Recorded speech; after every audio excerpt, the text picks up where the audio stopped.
La plupart des gens qui investissent en crowdfunding immobilier ne savent pas qu'ils peuvent perdre la totalité de leur mise. Et les plateformes, elles ne vont pas te le dire dans les gros titres. Le crowdfunding immobilier, tout le monde en parle en ce moment. Les rendements affichés tournent entre 9 et 11% par an, les durées sont courtes et on peut commencer à investir dès 100 €. Franchement, sur le papier, c'est parfait. Sauf que depuis 2022, des centaines d'investisseurs particuliers attendent toujours d'être remboursés sur des projets qui sont en retard. Certains, depuis plus de 2 ans. Alors, est-ce que ça veut dire que le crowdfunding immobilier est une arnaque ? Non. Est-ce que ça veut dire que la plupart des gens investissent sans vraiment comprendre ce dans quoi ils mettent leur argent ? Oui. Et c'est exactement ce qu'on va corriger aujourd'hui. Dans cette vidéo, je vais t'expliquer exactement comment fonctionne le crowdfunding immobilier, comment les plateformes sélectionnent les projets, quelles garanties existent vraiment et lesquelles ne valent rien, et comment la fiscalité fonctionne. Et surtout, ce que tu dois vérifier avant d'investir un seul euro. Et surtout, reste bien jusqu'à la fin, parce que c'est dans la toute dernière partie que je vais te montrer les 5 signaux d'alarme concrets qui doivent te faire fuir une plateforme immédiatement. Ce sont des éléments que personne ne regroupe dans une seule vidéo. Allez, on y va.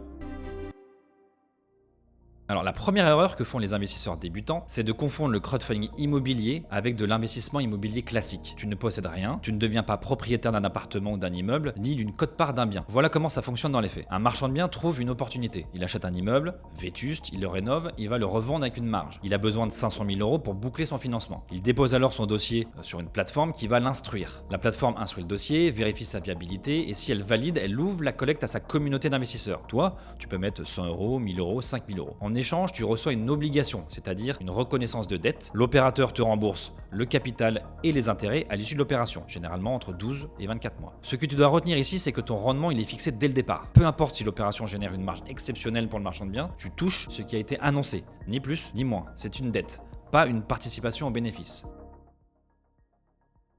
Mais comprendre le mécanisme, c'est seulement la première couche, parce que la vraie question, celle que personne te pose avant que tu t'inscris sur la plateforme, c'est est-ce que le projet a vraiment été analysé sérieusement? Et là, les pratiques varient énormément d'une plateforme à l'autre. Beaucoup d'investisseurs choisissent une plateforme sur un seul critère, le taux affiché, 10, 11, 12%. Plus c'est haut, mieux c'est, ils pensent. Et c'est exactement l'inverse. Un taux anormalement élevé, c'est souvent le signe que le projet présente trop de risques pour être financé autrement. Sur une plateforme qui fait vraiment son travail, voici ce qui se passe quand un projet arrive sur ton écran. Premièrement, un chargé d'affaires reçoit le dossier et en fait une première analyse. Si le dossier ne tient pas la route, à ce stade, il est écarté immédiatement. Deuxièmement, si le premier filtre est passé, la plateforme propose ses conditions à l'opérateur. L'opérateur peut refuser. Si les deux parties s'accordent, on entre dans une phase d'audit approfondie. Troisièmement, toutes les pièces sont rassemblées, permis de construire, plan de financement, analyse de la sortie, garantie. Un comité pluridisciplinaire, juridique, pôle projet et direction valide ou rejette le dossier. Ce n'est qu'à l'issue de ce processus complet que le projet est présenté aux investisseurs. Chez Baltis, ce processus aboutit au rejet de la très grande majorité des dossiers reçus. Ce que tu vois sur la plateforme, c'est le résultat d'une sélection qui est très sévère. Si tu veux voir concrètement les projets actuellement en cours de collecte et comprendre comment ils sont présentés, le lien est en description. Tu peux consulter les fiches des projets directement sur baltis.com. Mais même avec une sélection rigoureuse, un projet peut mal tourner. Et c'est là qu'intervient quelque chose que la plupart des investisseurs n'ont jamais pris le temps de comprendre, les garanties. Et sur ce sujet, tout le monde n'est pas logé à la même enseigne. Quand tu lis la fiche d'un projet, tu vois souvent la mention projet garanti ou garantie solide. Le problème, c'est que cette formulation ne veut rien dire si tu ne sais pas ce qui se cache derrière. Il existe des garanties qui te donnent une vraie priorité de remboursement et il en existe une autre qui sont de simples engagements contractuels qui ne valent à peu près rien si l'opérateur se retrouve en difficulté. La première garantie sérieuse, c'est l'hypothèque de premier rang. Concrètement, cela signifie que le bien immobilier financé est mis en garantie à ton profit en tant qu'investisseur. Si l'opérateur ne peut pas te rembourser, le bien peut être saisi et vendu pour te rembourser en priorité, avant tous les autres créanciers. C'est la garantie la plus lisible et surtout la plus classique. La deuxième garantie sérieuse, c'est la fiducie. C'est un mécanisme plus complexe, mais encore plus protecteur. L'opérateur transfère la propriété du bien à une entité tierce, le fiduciaire, qui le détient pour ton compte pendant toute la durée de l'opération. Si l'opérateur fait défaut, le fiduciaire peut agir directement sur le bien sans passer par une procédure judiciaire qui est longue. C'est souvent rapide et très efficace. Ce que tu dois retenir, c'est que la garantie hypothécaire ou la fiducie ne signifie pas que tu ne peux pas ne pas perdre d'argent, elle signifie juste que tu es prioritaire dans l'ordre de remboursement si les choses tournent mal. C'est d'une protection, attention, pas une assurance. D'ailleurs, dis-moi en commentaire avant de regarder cette vidéo, est-ce que tu savais faire la différence entre une hypothèque de premier rang et une simple garantie contractuelle? En fait, j'ai envie de savoir combien on est à avoir investi sans vraiment comprendre tout ça. On vient de parler de ce qui se passe quand un projet se passe mal et de ceux qui te protègent quand ça se passe mal. Mais il y a un troisième sujet que personne n'anticipe avant son premier investissement et quand il arrive, il peut transformer un rendement affiché de 10% en un rendement bien inférieur. On parle ici de la fiscalité.